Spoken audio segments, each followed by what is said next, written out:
दोस्तों, आज की कहानी का टाइटल है कभी खत्म न होने वाली कहानी। एक समय की बात है, एक राज्य में एक राजा था। राजा ऐसा भाग्यवान था कि उसके राज्य में कोई दीन दुखी न था। सब खुशहाल थे, कोई अपराध नहीं, चोरी डकैती नहीं, सब तरफ बस अमन और चैन।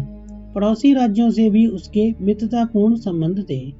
उसकी किसी से कोई शत्रुता नहीं थी, लेकिन फिर भी राजा अक्सर उदास रहता था, क्योंकि उसके जीवन में अमन चैन की मात्रा इतनी ज्यादा थी कि उसके पास करने के लिए कोई काम ही नहीं होता था। दरबार में खाली बैठे बैठे समय काटना उसके लिए सबसे बड़ी मुसीबत थी। उसके दरबारीगण अक्सर उसे किस्से कहानियां सुनाया करते, जिन्हें सुन सुनकर वह अपना समय काटा करता। फिर ये हुआ कि धीरे धीरे उसे कहानियां सुनने का चस्का लग गया।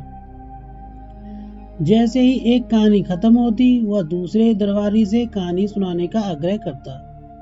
दूसरा खत्म करता तो तीसरे का मुंह ताकने लगता, किंतु दरबारी आखिर कितनी कहानियां सुना सकते थे। सो आखिर एक दिन उनकी कहानियां खत्म हो गई। अब तो राजा बड़ा परेशान, उसका समय काटे ना कटे।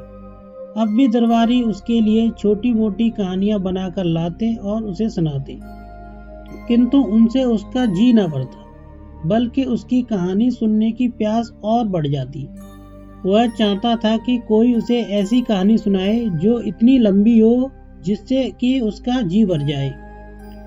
आखिर जब उसे अपने दरबार में कोई ऐसी कहानी सुनाने वाला न मिला, तब एक दिन उसने पूरे राज्य में घोषणा करवा दी कि जो भी उसे खूब लंबी कहानी सुनाएगा, जिसे सुनकर उसकी कहानी सुनने की प्यास बुझ जाए, तो उसके साथ वह अपनी बेटी अर्थात राजकुमारी का विवाह कर देगा और उसे अपना उत्तराधिकारी बना देगा।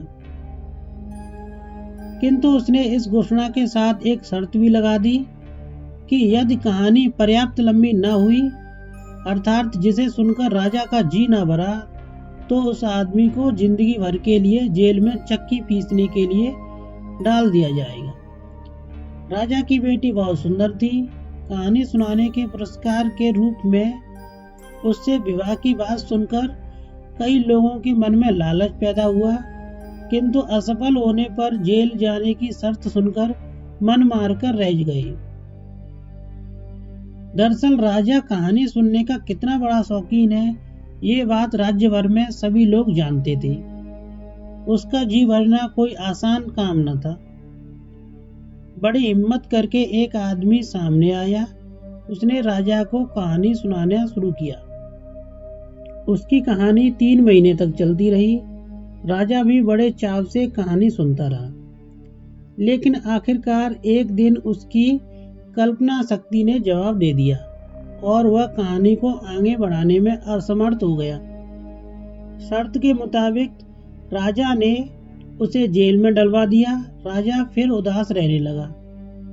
कहानी सुने बिना उसका मन न लगता, किंतु जेल जाने के डर के कारण कोई अब उसे कहानी सुनाने को आगे न आता था। उसी राज्य में एक बुद्धिमान और साहसी युवक रहता था। वह मन ही मन राजा की बेटी से प्रेम करता था और उससे विवाह करना चाहता था। उसके कानों तक जब राजा की घोषणा पहुंची, तो वह अपनी किस्मत आजमाने दरबार में पहुंच गया। उसने राजा से कहा, महाराज, क्या ये सच है कि सबसे लंबी कहानी सुनाने वाले से आप राजकुमारी का विवाह कर देंगे? राजा ने कहा, बिल्कुल सच है, किंतु असफल रहने पर तुम्हें जिंदगी भर के लिए जेल में चक्की पीसनी पड़ेगी। ये भी सच है। युवक ने कहा, मुझे शर्त मंजूर है महाराज। मैं आपको अपनी कहानी सुनाना चाहता हूँ, जो कि एक बार एक प्रदेश पर हुए टिड्डी दल के आक्रमण से संबंधित है।